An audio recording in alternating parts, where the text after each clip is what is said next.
number. Nadeem thought of her as a poor, simple girl. That's why he didn't act too harshly. Somewhere in his heart, he felt maybe she was just scared of her new life, or maybe things would improve with time. After 3 months of leave, it was time for Nadeem to return to Holland. In those final moments of farewell, all he could say was, "Take care of yourself. I'll come back soon." He stayed in Europe for 6 more months, and this time, he saved money with all his heart, just to be able to spend time with his wife again. He took another 3-month unpaid leave and returned to his homeland. But what he saw was far beyond what he could imagine. The atmosphere at home had changed. Nadeem's mother softly said, "Son, Rubina doesn't tell us anything. She goes out to the market without informing us, and often speaks to us angrily. We haven't said anything to her, but now a broken bar, we're getting scared." Nadeem listened silently, but inside, his heartbeat was racing. One day, he told Rubina,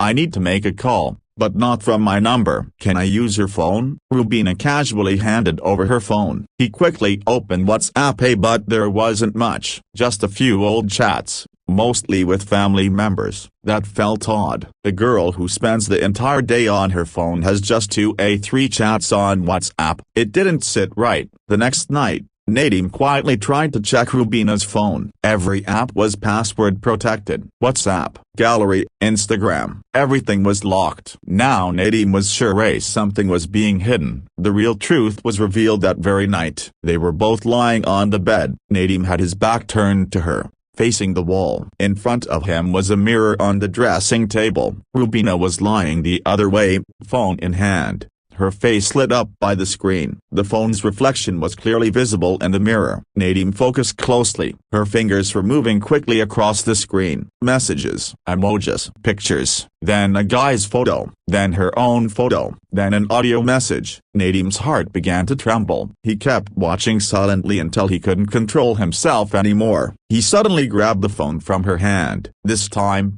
it was unlocked. He quickly opened WhatsApp and was shocked. It wasn't the regular WhatsApp. It was a hidden app, a clone, invisible on the home screen. Rubina had secretly installed it, and inside were not 1, not 2, but chats with over 12 different men, photos, videos, conversations. Nadeem's world went dark. He threw the phone on the table and just said, "That's enough." Everything was in front of him now. Flirtatious chats, alluring pictures, conversations unworthy of a wife. He slammed the phone down and exploded. "What is all this? Is this why you married me?" Rubina didn't stay silent either. She shouted back, "Who are you to question me? What do you know about my freedom?" Nadeem immediately called her family. "This is what your daughter is doing. Come see for yourself." But they replied coldly, "We only agreed to the marriage on your request. Now it's your problem. Don't drag us into this." Nadeem felt he wasn't just betrayed by Rubina, but her whole family's shamelessness was now his burden. A few days later, Rubina said she wanted to visit her parents' home. Nadeem silently put her in the car, dropped her at her village doorstep, and said only one thing, "Take care." Evening came. Nadeem called her. No answer. He kept calling until 1 a.m. Eventually, her phone was switched off. The next morning, around 10 a.m., Rubina finally called. "I was at my cousin's place. My phone was charging, so I couldn't pick up." Nadeem didn't buy it. He immediately called Rubina's brother. He said, "We have no idea where she is. She told us she was going to a friend's place." Now Nadeem realized this wasn't a small matter anymore. This time, he called Rubina directly, and Rubina crossed every line. "Listen, Nadeem, if you want to live in peace, stay quiet. Otherwise, I'll destroy you. The people I know can bury you 6 feet under with a single slap." With a trembling voice, Nadeem said, "Then maybe it's best we part ways. I'll divorce you." Rubina laughed and said,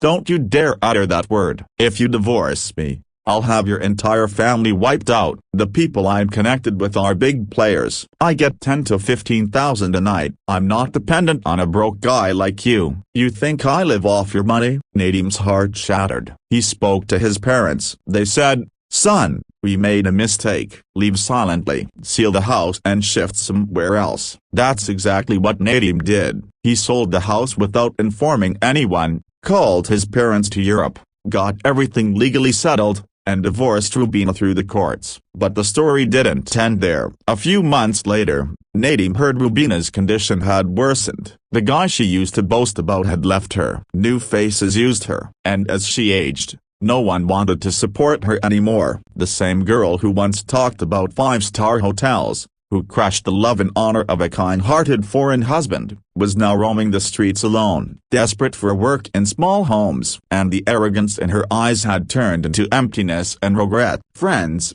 the purpose of sharing this story isn't just to feel sad, it's to learn. Do good, but with open eyes. Never ignore the evil that hides behind a mask of helplessness. There are many men like Nadeem out there, being deceived. But maybe this story will teach someone a lesson. Maybe someone will be saved. If this story felt real to you, touched your heart, let us know in the comments. May Allah guide us all. Allah Hafiz.